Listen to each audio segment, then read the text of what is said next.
Bonjour à tous et bienvenue.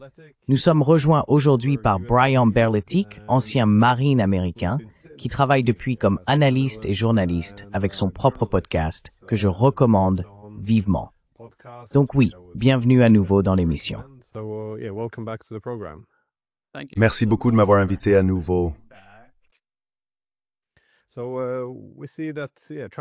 Nous voyons donc que Trump a remporté la présidence en promettant de mettre fin aux guerres et de restaurer la puissance économique de l'Amérique, le tout présenté sous la bannière de America First.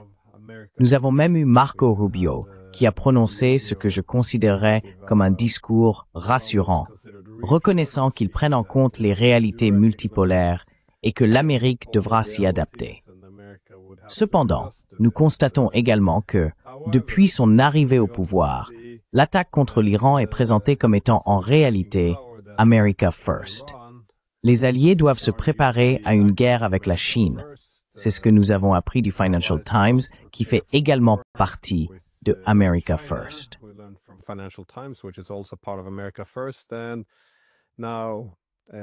Et maintenant, Trump a annoncé que les États-Unis continueront de fournir des armes à l'Ukraine. Cependant, cela est désormais présenté comme étant aussi America First. Il semble donc que Trump décide de ce que signifie America First. Et maintenant, cela semble être la guerre permanente partout. Ma première question serait, comment interprétez-vous cela? S'agit-il d'une diplomatie agressive, d'une manière de faire pression sur Poutine? Est-ce pour répondre aux critiques internes, puisqu'on l'accuse souvent d'être trop conciliant envers la Russie, ou bien est-ce simplement la continuité de ce qu'il avait toujours prévu de faire?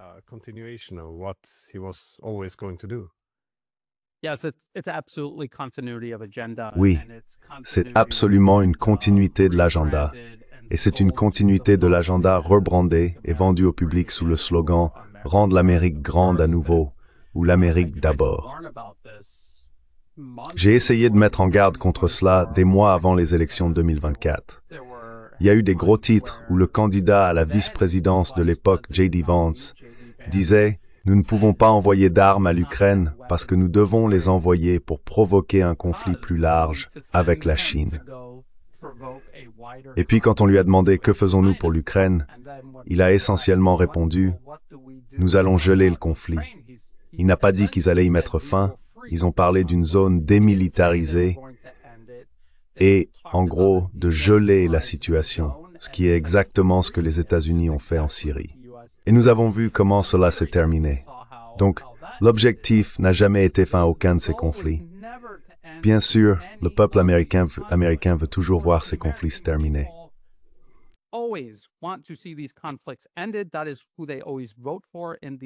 C'est toujours pour eux qu'ils votent lors de ces élections. On leur fait toujours des promesses, peu importe qui c'est, que ce soit Donald Trump ou Barack Obama, ou même, rappelez-vous que George Bush Jr. avait dit « plus de gendarmes du monde ». Cela dure tout au long du XXIe siècle et la majeure partie du XXe siècle. On vous dit ce que vous voulez entendre, mais pas vraiment. Si vous écoutez attentivement comme J.D. Vance l'expliquait déjà avant les élections, ils ont toujours eu l'intention de maintenir ces guerres. Ils ont toujours prévu de transférer la responsabilité principalement des États-Unis vers l'Europe afin de maintenir le conflit et permettre aux États-Unis de se tourner vers d'autres priorités. Cela s'appelle la division du travail et la séquence stratégique. Et je faisais remarquer le Project 2025. Il est sous l'égide de la Heritage Foundation. Fait ça par l'industrie Tories.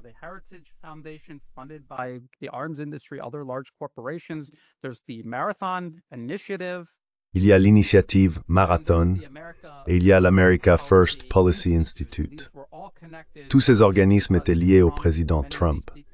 Beaucoup de ces personnes faisaient partie de sa première administration.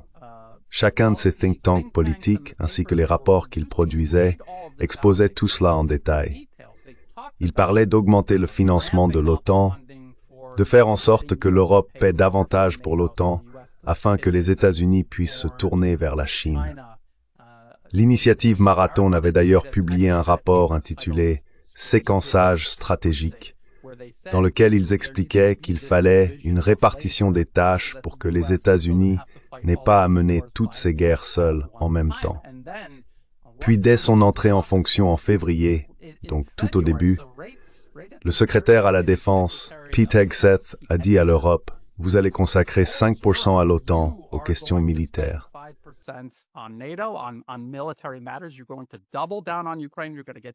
Vous allez redoubler d'efforts en Ukraine. Vous allez préparer vos troupes à entrer en Ukraine si nécessaire, si l'occasion se présente.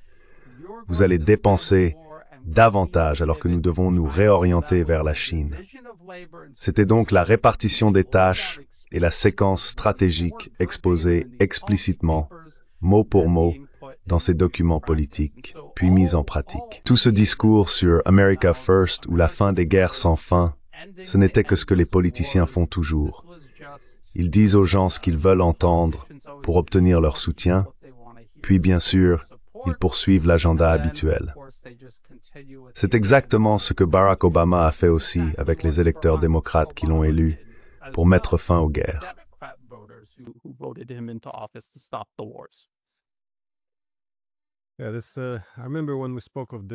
Je me souviens que lorsque nous parlions de la division du travail dans les années 90, je pense souvent à Madeleine Albright et à ses 3 D.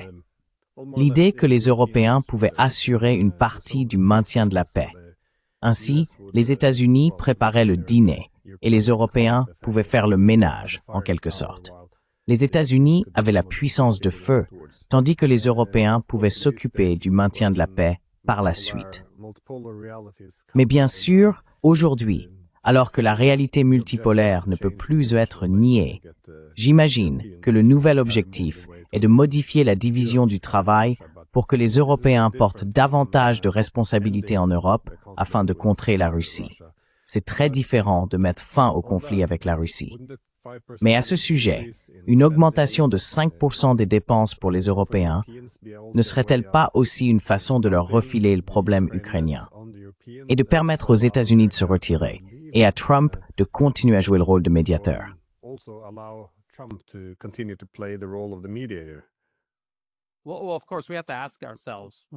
Eh bien sûr, nous devons nous demander, qu'est-ce que cette guerre en Ukraine? S'agit-il d'un malentendu entre l'Ukraine et la Russie? Non. Est-ce même un malentendu entre l'Europe et la Russie? Absolument pas. Ce n'est même pas un malentendu entre les États-Unis et la Russie. Il s'agit d'une guerre par procuration très délibérément conçue et menée contre la Russie dans le cadre de cette politique de longue date depuis la fin de la guerre froide. Cette idée qu'aucun concurrent de même niveau ou presque ne peut être autorisé à émerger. Cela inclut la Russie en Europe, l'Iran au Moyen-Orient et la Chine dans la région Asie-Pacifique. Ils vont encercler et contenir ces pays. Ils vont déstabiliser les nations situées le long de leurs frontières, à leur périphérie.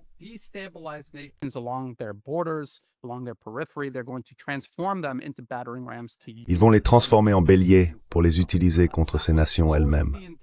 Cela a toujours été l'intention. C'est pourquoi cette guerre est menée contre la Russie. C'est une guerre des États-Unis menée contre la Russie par l'intermédiaire de l'Ukraine. Il y a des généraux américains, comme l'a rapporté le New York Times, tout en haut de la chaîne de commandement, qui donnent des ordres aux troupes ukrainiennes. Et bien sûr, les médias occidentaux ont également révélé qu'à partir de 2014, les États-Unis, la Central Intelligence Agency, contrôlent les agences de renseignement civiles et militaires de l'Ukraine. Donc quand on voit, vous savez, le SBU ou n'importe qui d'autre prétendre mener ces assassinats en Russie, de journalistes, de généraux, de politiciens, c'est la CIA qui en est responsable.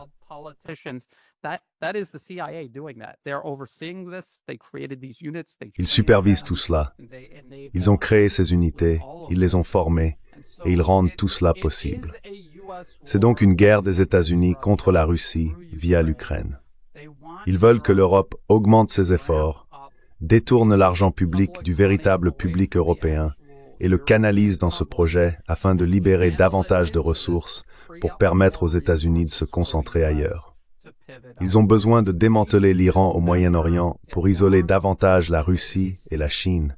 Et en fin de compte, ils doivent commencer à encercler et contenir la Chine. Celle-ci progresse rapidement et il y aura un point de non-retour où elle dépassera irréversiblement l'Occident et les États-Unis ne pourront rien y changer. C'est pourquoi ils agissent dans l'urgence et c'est la raison de leurs actions.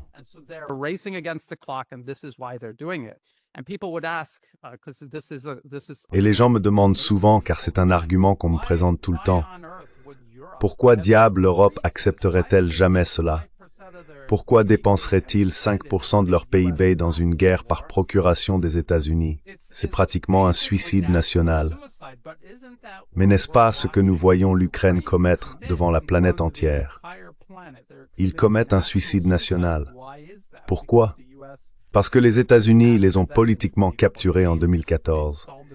Ils ont installé un régime client au pouvoir qui sert les intérêts de Washington au détriment de ceux de l'Ukraine et de l'Union européenne. L'U-Member agit comme une couverture bureaucratique jetée sur le continent européen pour étouffer la souveraineté individuelle de chaque État-nation.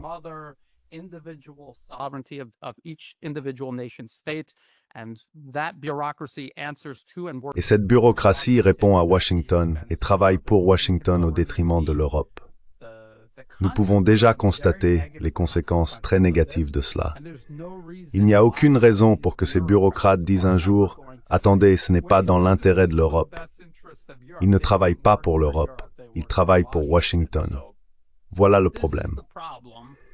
Et c'est pourquoi, oui, d'une certaine manière, les États-Unis rejettent cela sur l'Europe.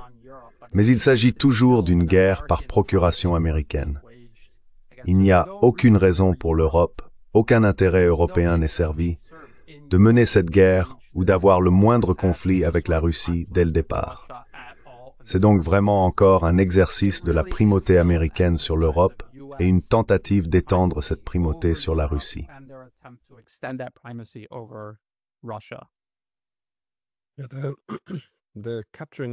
La prise de contrôle de l'Europe est quelque chose qui continue de m'étonner. Cependant, celle de l'Ukraine était plutôt évidente au cours des 10 dernières années, si l'on faisait attention. Comme tu l'as dit, en 2014, ils ont pris le contrôle de la classe politique, celle qui décide qui doit être au gouvernement et qui doit rester à l'écart. Et ils ont aussi promu ou rétrogradé des personnes en fonction de leur obéissance. Nous l'avons compris dès le premier jour, après le coup d'État. Les États-Unis ont également commencé à prendre le contrôle des agences de renseignement en Ukraine comme source de pouvoir, les reconstruisant entièrement parce qu'elles étaient jugées trop proches de la Russie.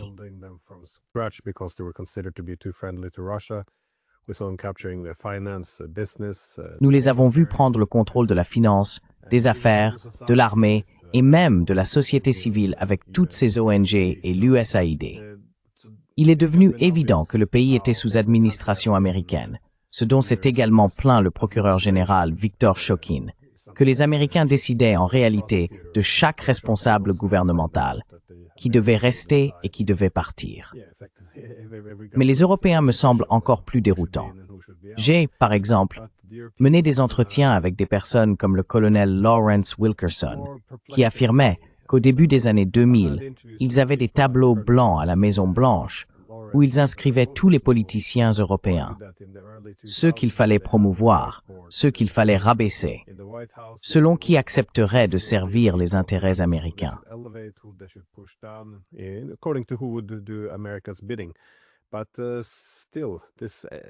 Mais malgré tout le monde savait que cette guerre allait arriver, que nous empruntions cette voie.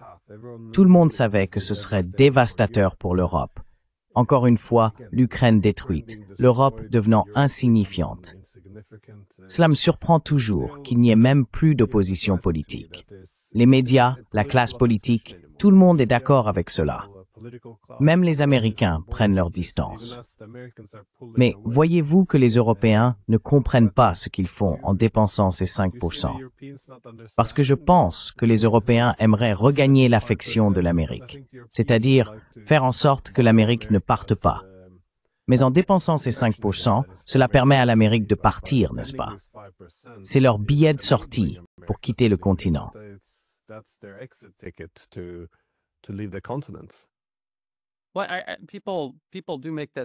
Eh bien, on avance souvent l'argument que l'Europe ne veut pas que les États-Unis partent. Mais qui, en Europe, ne veut pas que les États-Unis partent? Le régime client que les États-Unis ont installé au pouvoir, lui ne veut pas qu'ils partent.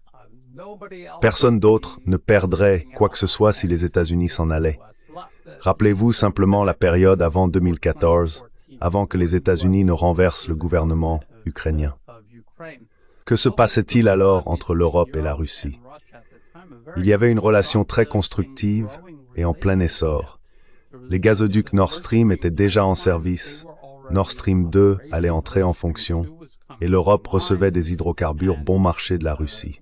Il y avait la paix et la stabilité. Cela ouvrait également la voie à une coopération plus étroite avec le reste de l'Eurasie, en particulier la Chine.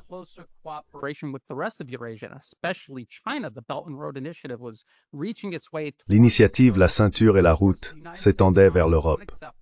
Et bien sûr, les États-Unis ont jugé cela inacceptable. C'est en partie pour cette raison qu'ils ont attisé ce conflit en Ukraine, non seulement pour encercler et contenir la Russie et repousser la Chine, mais aussi pour réaffirmer leur contrôle. Si vous connaissez tout ce qui s'est passé pendant la guerre froide, il s'agissait d'un très long processus visant à intégrer l'Amérique dans les institutions européennes, à les capturer et à écarter ceux qui cherchaient à préserver la souveraineté européenne. C'est un processus long et complexe. Il y a 20 ou 30 ans, cela n'aurait peut-être pas été possible, mais aujourd'hui ça l'est.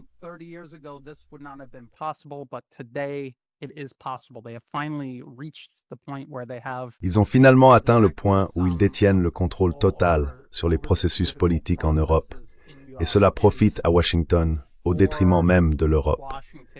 Voilà pourquoi ils agissent ainsi. Il n'y a aucune raison pour que les Européens eux-mêmes se battent pour maintenir la présence des États-Unis là-bas. Pourquoi faire? Pour les protéger de la Russie, qui n'a jamais été une menace pour eux à la base. Pour les protéger des hydrocarbures bon marché et d'un commerce et d'une coopération accrue avec un géant économique émergent comme la Chine. Cela ne tient tout simplement pas debout.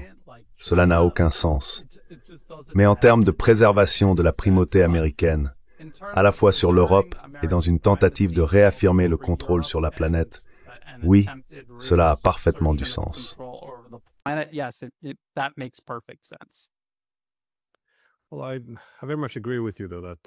Eh bien, je suis tout à fait d'accord avec vous sur le fait que la soi-disant présidence de la paix de Trump a été mal comprise.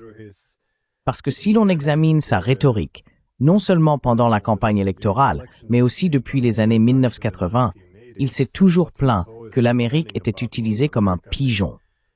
Ainsi, le cœur de son message semblait être que l'Empire américain n'était pas viable parce que ses alliés privaient l'Amérique de sa compétitivité et de ses ressources. Donc, en gros, l'argument était qu'ils devraient nous payer pour assurer leur sécurité, afin de rendre l'Empire viable.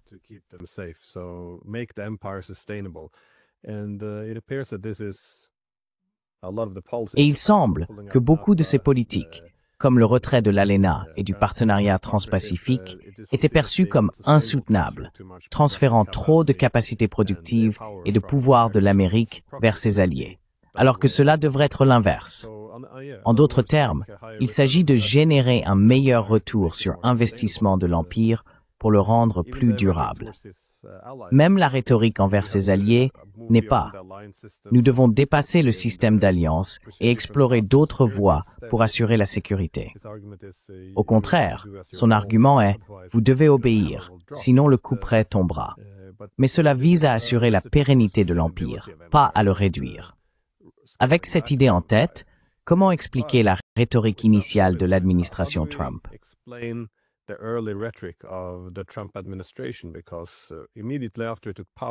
Parce que immédiatement après son arrivée au pouvoir, des personnes comme Pete Hegseth disaient aux Européens ainsi qu'aux Russes que pour l'Ukraine, la solution devait être en gros triple. Premièrement, il fallait la neutralité de l'Ukraine, donc plus d'expansion de l'OTAN. Deuxièmement, il devait y avoir des concessions territoriales. Et troisièmement, il n'y aurait aucune garantie de sécurité américaine. c'est-à-dire pas de troupes américaines envoyées si la paix était rompue. Mais maintenant, soudainement, on parle d'un cessez-le-feu dont il est très clair qu'il vise à créer une guerre longue, à continuer d'envoyer des armes en Ukraine, ce qui revient plus ou moins à en faire un membre de facto de l'OTAN. Était-ce une tromperie au départ? Comment expliquer ce revirement massif? Parce que cela est très différent de la rhétorique initiale.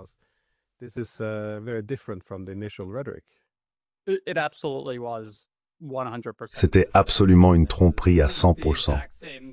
C'était exactement la même tromperie que les États-Unis ont utilisée vis-à-vis de l'Iran. Faire semblant de négocier avec eux, alors qu'en réalité, pendant des mois, peut-être un an ou plus, ils planifiaient cette attaque surprise contre l'Iran, une frappe de décapitation pour renverser le gouvernement et faire tomber l'establishment politique iranien. Donc ce n'était que de la tromperie. Ils avaient désespérément besoin que la Russie accepte une sorte de cessez-le-feu pour mettre une pause au conflit en Ukraine. Ils n'allaient jamais résoudre la question centrale. Et il faut se rappeler que le président Trump et des membres de son administration il y a de nombreux mois ont tous admis qu'il s'agissait d'une guerre par procuration des États-Unis contre la Russie.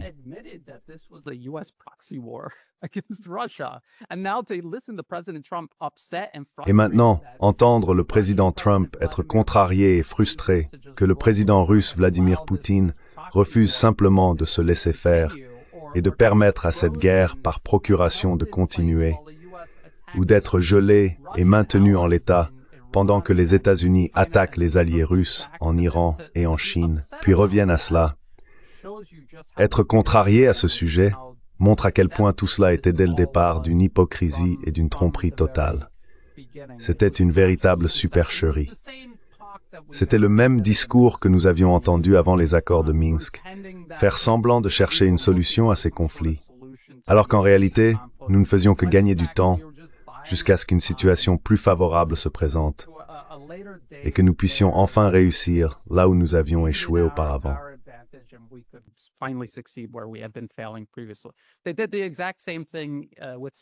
Ils ont fait exactement la même chose avec la Syrie. Ils parlaient sans cesse d'un règlement politique en Syrie, mais le seul règlement qu'ils envisageaient était un changement de régime et l'installation d'Al-Qaïda, littéralement à la tête d'un régime client dirigeant Damas, ce qui heureusement n'a pas eu lieu. Et d'ailleurs, c'est un autre exemple de la continuité de leur agenda. Cela a commencé dès l'époque de Bush Jr. Ils ont commencé à former et préparer des extrémistes liés à Al-Qaïda pour renverser des nations comme la Syrie et la Libye.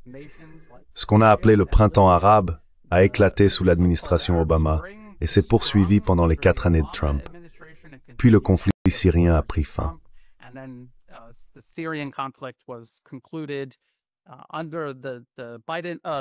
Sous l'administration Biden, oui, l'administration Biden, ils l'ont renversé. Ils ont installé ces terroristes qui, depuis l'époque de Bush Jr., étaient préparés.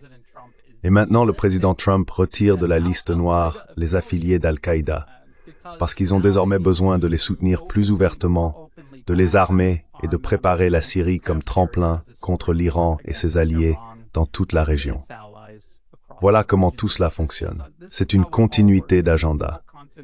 Et cette rhétorique que nous entendons n'a pour but que de nous convaincre du contraire, de nous distraire de cela et de diviser les gens, de les faire s'affronter, républicains contre démocrates, alors que tout le monde devrait s'unir et s'opposer à l'ensemble du système politique.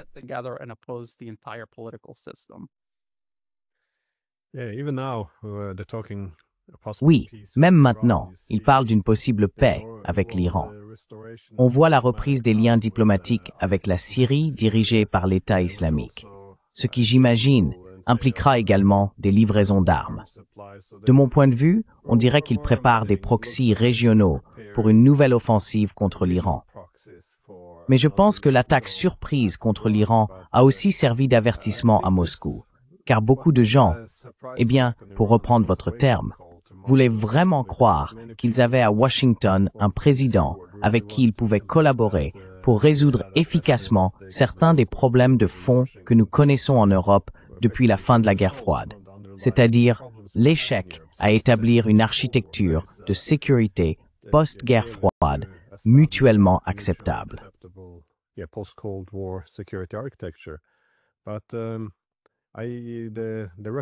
Mais la référence que vous avez faite à Trump, il doit expliquer pourquoi ils vont maintenant adopter les politiques de Biden consistant à envoyer plus d'armes à l'Ukraine. Il a énuméré la façon dont il a blâmé Poutine. Il a dit « Il est très méchant. Il parle gentiment. Il est aimable. Mais le soir, il recommence à bombarder. » C'est un bel appel émotionnel. Mais cela ne traite pas le problème de fond. S'il n'y a pas de paix, pas d'accord de paix en vue, et que personne ne prétend qu'il y en a un, pourquoi s'attendrait-il encore à ce que la Russie se retire et attende? Est-ce grâce aux paroles aimables de Trump, ou bien y a-t-il autre chose? Il y a tellement de bavardage et de slogans qu'on ne va pas au cœur du problème ici. Qu'attendait-il de la Russie en poursuivant la guerre, s'il n'y a pas de paix sur la table? Pensait-on qu'ils allaient quitter l'Ukraine? Y a-t-il une explication fiable de l'administration?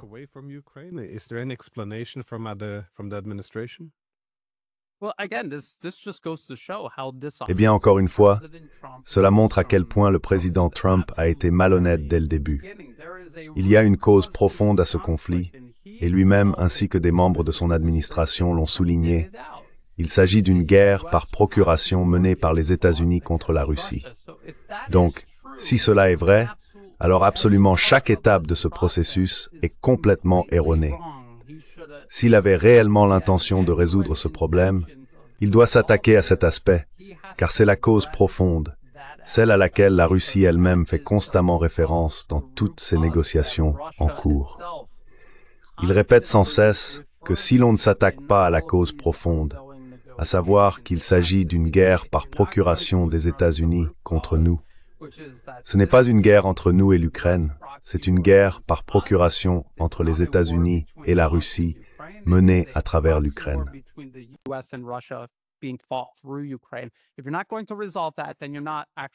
Si vous n'allez pas résoudre ce problème, alors vous n'essayez en réalité de rien résoudre du tout.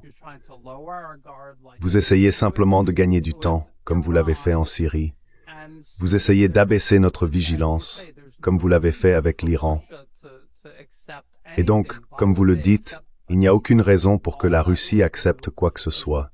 Pourquoi accepterait-il un cessez-le-feu? Tout ce que cela ferait, ce serait de répéter le même cycle de tromperie, de regroupement et de réarmement que les États-Unis ont utilisé à travers les accords de Minsk 1 et 2, et maintenant avec ces négociations. Donc, il n'allait pas tomber dans le piège. Encore une fois, si le président Trump voulait vraiment résoudre le conflit en Ukraine, il dirait qu'il y a des généraux américains qui dirigent cette guerre en Allemagne au sommet de la chaîne de commandement.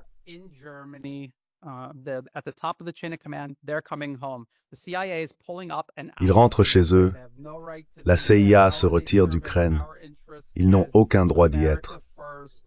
En quoi servent-ils nos intérêts en tant qu'Amérique d'abord, MAGA? En quoi cela nous profite-t-il d'avoir la CIA profondément implantée en Ukraine? Nous allons mettre fin à toute livraison d'armes à l'Ukraine. Et si vous ne voulez pas que l'Ukraine s'effondre complètement, ce sont les mesures que les États-Unis doivent prendre pour s'attaquer à la cause profonde, à savoir qu'il s'agit d'une guerre par procuration des États-Unis dès le départ. Et il n'a suggéré aucune de ces choses. Donc, encore une fois, tout cela n'était qu'un prétexte pour piéger la Russie. Toutes sortes de carottes et de bâtons, publics et privés, ont été proposés à la Russie pour obtenir ce cessez-le-feu.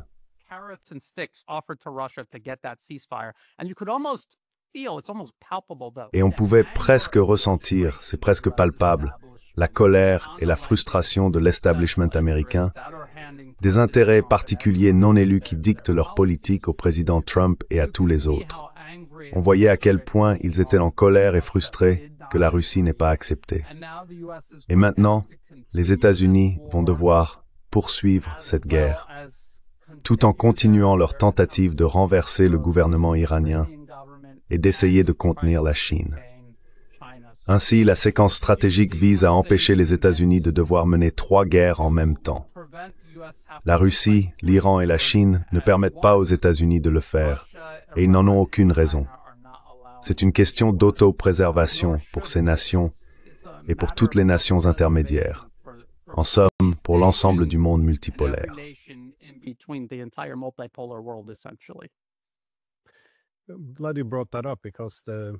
Je suis content que vous en parliez, car encore une fois, les principales cibles des États-Unis sont maintenant, comme vous l'avez dit, la Russie, la Chine et l'Iran. Ils mènent même certains exercices ou planifications militaires contre la Chine. Et comme vous l'avez mentionné auparavant, ils ne semblent pas en avoir fini avec l'Iran, peu importe ce qu'ils ont pu dire. Et la guerre contre la Russie se poursuit. Voyez-vous une quelconque coordination entre ces trois pays? Car ils comprennent sûrement qu'ils sont tous visés, mais que peuvent-ils réellement faire pour aligner leur politique?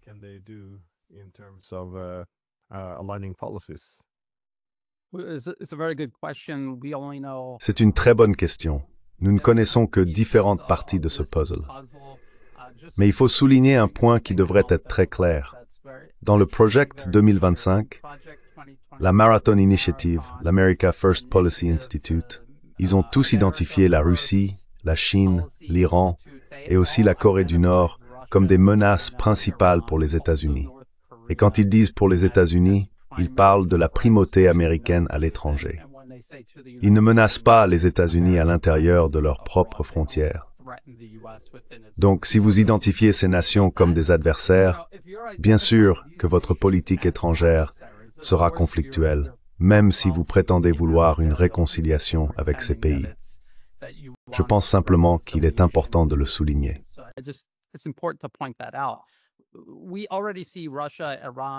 Nous voyons déjà la Russie, l'Iran, la Chine et la Corée du Nord collaborer de nombreuses façons. La Chine, bien sûr, utilise sa puissance économique pour soutenir les économies de l'Iran et de la Russie, créant une alternative alors que l'Occident collectif tente de couper et d'isoler ces nations sur le plan économique. Avec l'ascension de la Chine, cela devient de plus en plus difficile, voire impossible. La Corée du Nord a utilisé sa base militaro-industrielle pour aider à fournir à la Russie des obus d'artillerie supplémentaires. On parle même de la fourniture de roquettes et de missiles. Et il a maintenant été admis qu'un certain nombre de soldats nord-coréens ont participé à l'opération militaire spéciale, bien que sur le territoire russe, pour repousser les Ukrainiens hors de Koursk.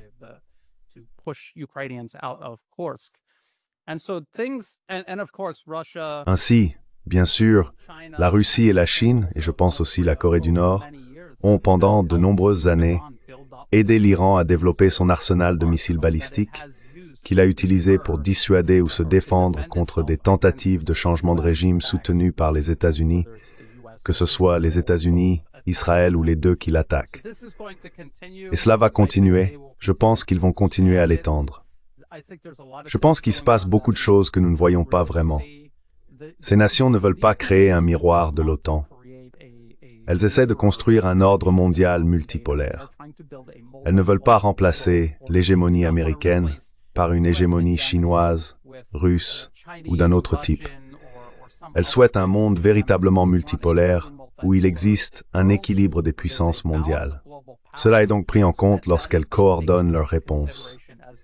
Seul le temps le dira, et les détails émergeront à mesure que tous ces conflits se poursuivront.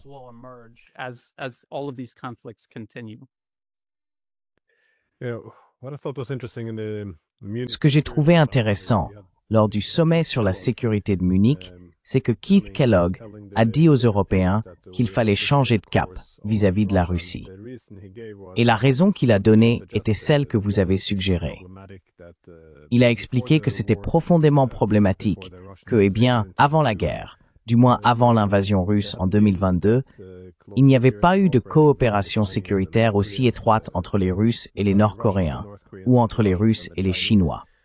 Mais désormais, cette coopération s'intensifiait, et cela posait problème, d'où la nécessité de travailler à la réduire.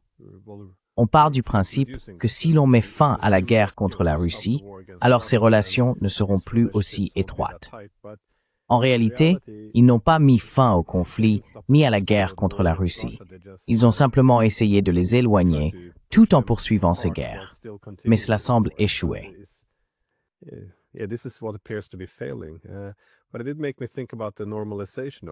Mais cela m'a tout de même fait réfléchir à la question de la normalisation, car lorsqu'ils traitent avec l'Ukraine, ils ont essayé de la dissocier de la normalisation des relations bilatérales entre les États-Unis et la Russie. Considérez-vous que cela s'inscrit dans l'objectif plus large, c'est-à-dire que les États-Unis peuvent encore collaborer avec la Russie, mais que les Européens gèrent la confrontation avec les Russes, tandis que les Américains essaient de les éloigner un peu de la Chine et de la Corée du Nord. Car si tel est le cas, il me semble que les Russes, idéalement, eux aussi souhaiteraient une fin à la guerre en Ukraine. Mais s'ils peuvent normaliser leurs relations avec les États-Unis sur d'autres sujets, cela leur serait favorable. Mais ils sont sûrement conscients que l'objectif principal est de les éloigner d'autres centres de pouvoir.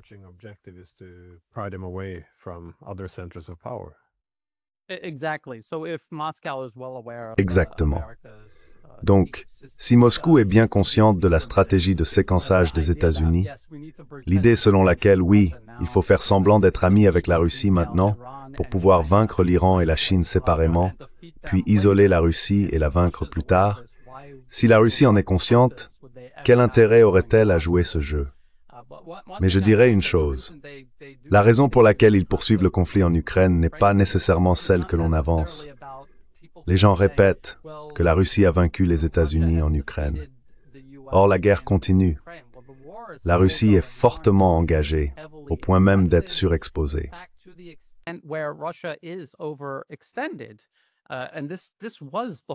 Et c'était précisément le but. Il existe littéralement un rapport intitulé « Extending Russia », publié par la RAND Corporation en 2019, qui évoque toutes les façons d'engluer la Russie dans différents conflits à sa périphérie.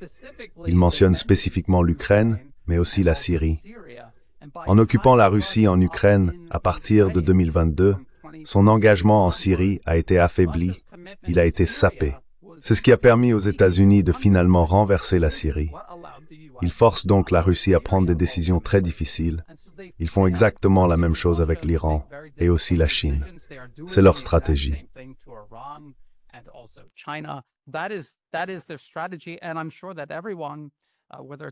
Et je suis sûr que tout le monde, que ce soit à Moscou, à Téhéran ou à Pékin, le comprend.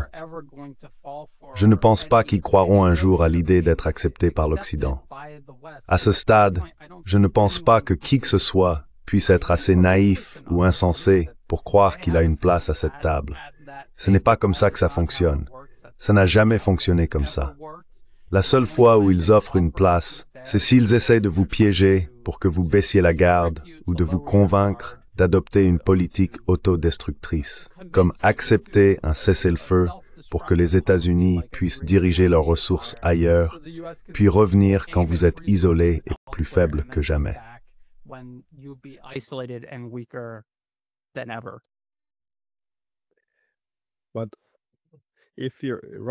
Mais si la Russie continue sur la voie actuelle, sans accepter de cesser le feu, il semble que la stratégie américaine présente certaines limites. Désormais, Trump dira en substance, nous allons continuer à fournir tous ces Patriots. Eh bien, les Européens les enverront et nous vendrons les nôtres aux Européens, ce qui s'inscrit parfaitement dans cette stratégie de retour sur investissement de l'Empire, puisque les Américains envoient des armes. Mais la différence essentielle avec l'administration Biden, c'est que l'ensemble du coût financier retombe désormais sur les Européens. Autrement dit, les Européens doivent acheter des armes américaines puis les envoyer en Ukraine. Mais il y a des limites à ce que l'Amérique peut fournir en termes d'armement et il y a aussi des limites à la force financière de l'Europe. Les choses ne se passent pas bien du tout ici.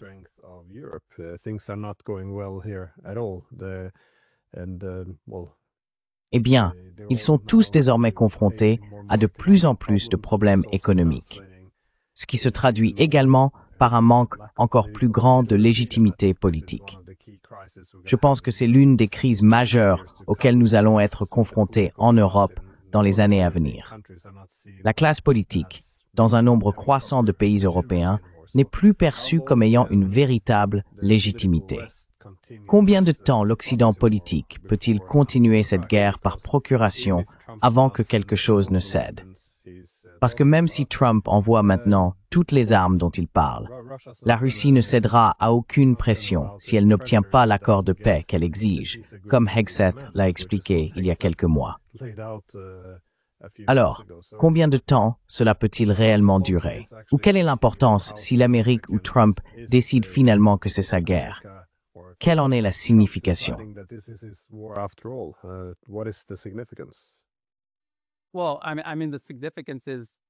Eh bien, je veux dire, l'importance réside dans le fait que tout cela continue comme cela a été le cas tout au long du XXIe siècle.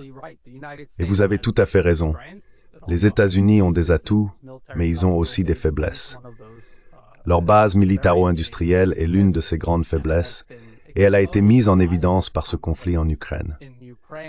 Mais il faut se rappeler que l'objectif des États-Unis est de maintenir la Russie occupée en Ukraine. Cette guerre, telle qu'elle se déroule actuellement, pourrait encore durer plusieurs années. Nous ne savons pas où se trouve le point de rupture. Beaucoup de gens, lorsqu'ils voient la Russie progresser et l'armée ukrainienne se détériorer progressivement, sont tentés de faire des prédictions sur le moment où tout va s'effondrer. Mais cela ne s'est pas encore effondré. Et même si cela devait s'effondrer, on voit bien que le plan des États-Unis est d'envoyer des troupes européennes dans ce qu'il restera de l'Ukraine, de créer une zone tampon et de forcer un gel du conflit.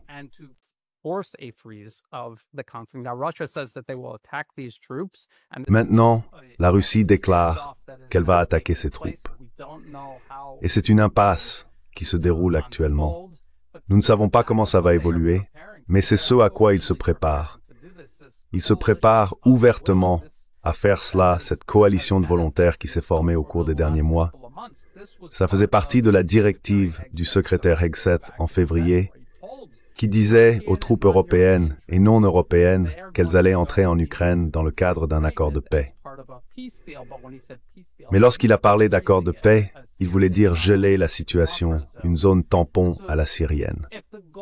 Donc, si l'objectif est simplement de maintenir la guerre, ce flux continu d'armes et de soutien suffit. Je ne pense pas qu'ils aient de véritables ambitions de gagner ce conflit. Ils doivent continuer à le dire pour que les Ukrainiens continuent de se battre et pour maintenir l'opinion publique de leur côté.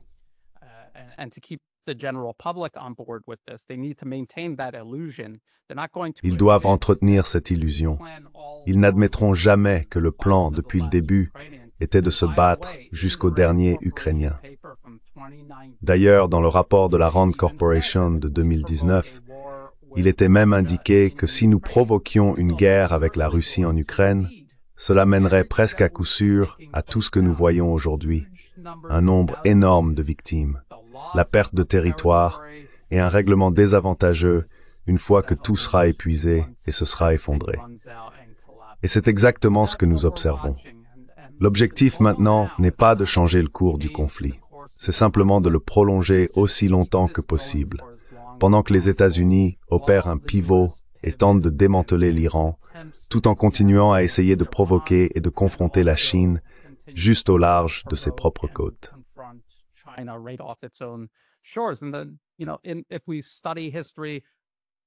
Si l'on étudie l'histoire, il n'existe pas beaucoup d'exemples d'empires qui se sont trop étendus et ont échoué, sur lesquels nous pourrions nous appuyer pour prédire où tout cela nous mène.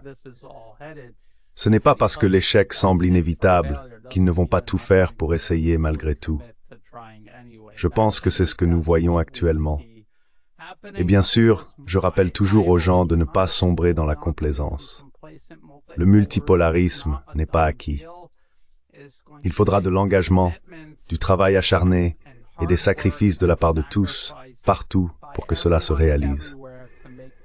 Les États-Unis sont aujourd'hui un vaste empire mondial à l'ère moderne. Ils cherchent à préserver leur pouvoir et ils ne se laisseront pas faire sans se battre.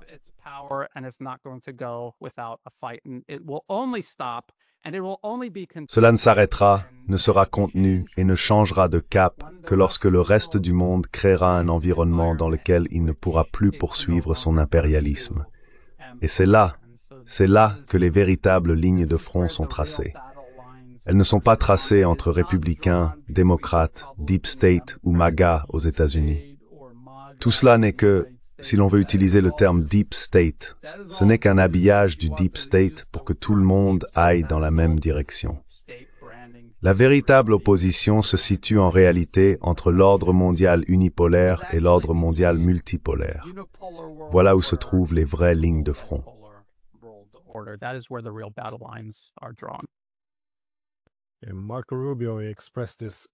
Marco Rubio a exprimé son inquiétude qu'au bout de quelques années, la question ne sera plus de savoir qui sanctionner, mais que les sanctions n'auront plus d'importance. Il faisait référence, je pense, à la Chine et au Brésil, qui ont accru leurs règlements dans leur propre monnaie, et effectivement, selon ces mots, font en sorte que l'Amérique compte moins. Donc oui, on retire ce puissant levier aux États-Unis, mais en même temps, il doit bien reconnaître que ce sont les actions des États-Unis qui provoquent cette situation. J'ai trouvé cela intéressant, car si l'on compare avec son interview sur les réalités multipolaires, il semblait se contredire. Il reconnaît l'existence de plusieurs centres de pouvoir, mais tout le monde doit quand même suivre la ligne, faire ce que l'Amérique exige, ce qui, je suppose, donne du crédit à ton idée qu'ils ne font que redistribuer les cartes.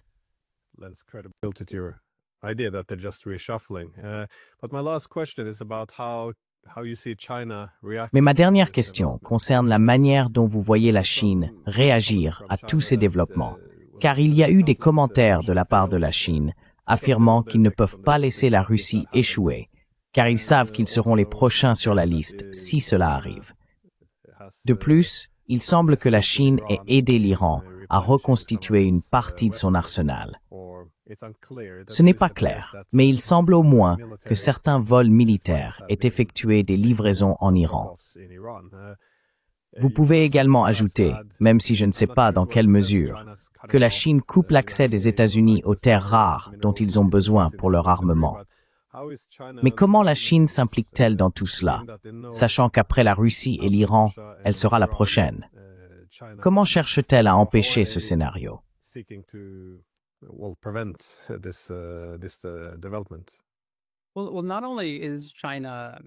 Eh bien, non seulement la Chine est la prochaine dans ce sens, mais elle est déjà ciblée par les États-Unis, et cela depuis des décennies et des décennies. Toute cette question autour de Taïwan, qui, selon le droit international, est reconnue comme une province insulaire de la Chine, et même par le département d'État américain, est reconnue comme faisant partie de la Chine dans le cadre de la politique d'une seule Chine, a toujours été une lutte des États-Unis, qui ne cherche pas seulement à contenir la Chine, mais aussi à lui arracher des territoires et à diviser et détruire la Chine en tant qu'État-nation fonctionnel. Cela dure depuis des décennies et cela continue encore aujourd'hui.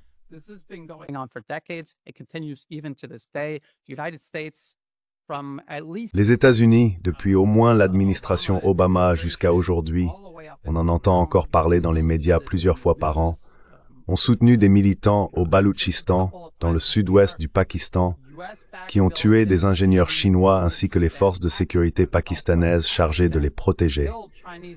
Ces ingénieurs travaillent sur le corridor économique Chine-Pakistan, qui fait partie de l'initiative La Ceinture et la Route. Il s'agit de ports, de routes, d'oléoducs, de chemins de fer et de centrales électriques. Les États-Unis tuent des Chinois par procuration là-bas. Ils ont utilisé des militants armés au Myanmar pour attaquer des investissements chinois, ainsi que des infrastructures de l'initiative La Ceinture et la Route au Myanmar, qui se trouve ici en Asie du Sud-Est, juste à l'ouest de la Thaïlande.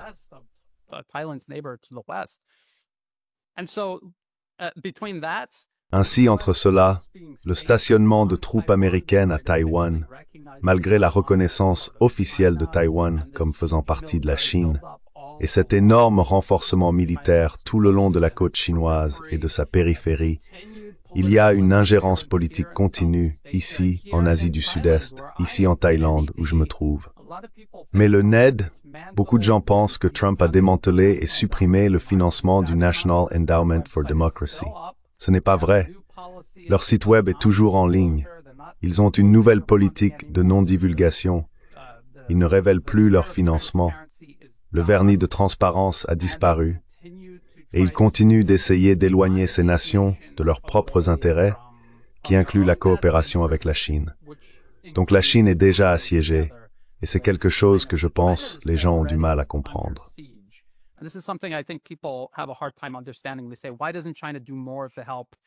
Ils disent, pourquoi la Chine n'en fait-elle pas plus pour aider la Chine, l'Iran et la Russie?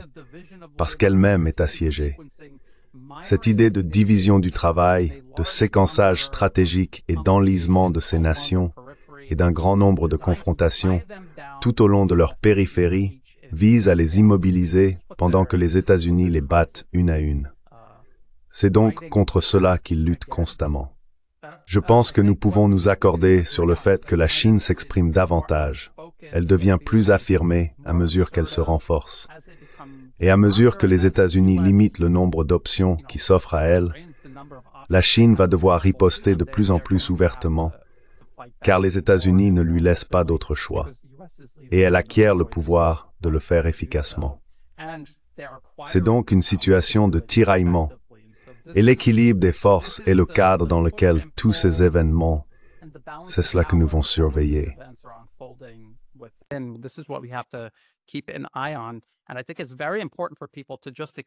Et je pense qu'il est très important que les gens acceptent simplement que le président Trump leur a menti délibérément. Il dispose de notes de politique rédigées par des membres de son administration que des personnes comme le secrétaire Hegseth lisent mot à mot. Cette expression « division du travail, la paix par la force », tous ces slogans proviennent de ces documents politiques, mot pour mot. Il n'a jamais été question de paix ou de s'éloigner de l'Empire pour aller vers le multipolarisme. Il n'existe aucun document politique d'importance qui ait cela comme objectif. C'est la continuité de l'agenda, c'est ce que nous observons. Ils utilisent différents moyens pour l'enrober et détourner l'attention des gens, mais c'est ce qui se poursuit. Et je pense que c'est un argument bien plus convaincant à avancer aujourd'hui, au vu des annonces faites par le président Trump et son administration concernant la Russie, l'Iran et la Chine.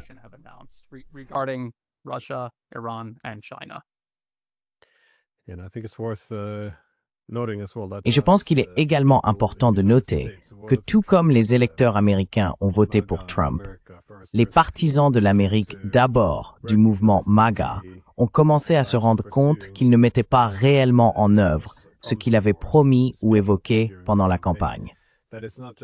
Ce ne sont donc pas seulement eux qui deviennent impatients et en colère, si l'on peut dire, mais aussi d'autres puissances à travers le monde, à savoir la Russie, la Chine, l'Iran. Tout espoir qu'ils avaient que les États-Unis sous Trump seraient un interlocuteur avec qui ils pourraient négocier et parvenir à un règlement de paix permanent pour changer fondamentalement les relations, ils sont eux aussi en train d'abandonner ces illusions.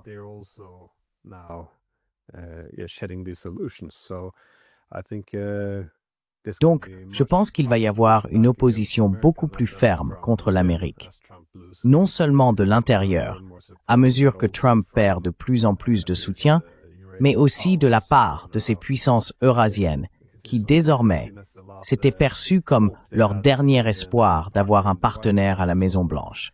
Donc oui, c'est une période dangereuse, car s'il n'y a plus de foi dans un règlement politique, comme vous l'avez suggéré, ils devront commencer à riposter beaucoup plus durement. Et ce que le grand négociateur de la Maison-Blanche fera lorsqu'il n'obtiendra rien de ce qu'il a promis, encore une fois, semble ressembler beaucoup à ses prédécesseurs, la force militaire. Donc, oui. Eh bien, Brian, merci beaucoup pour votre temps, de m'avoir permis de profiter de votre expertise. Et oui, j'espère que vous reviendrez bientôt. Merci Bort et Dean Ward.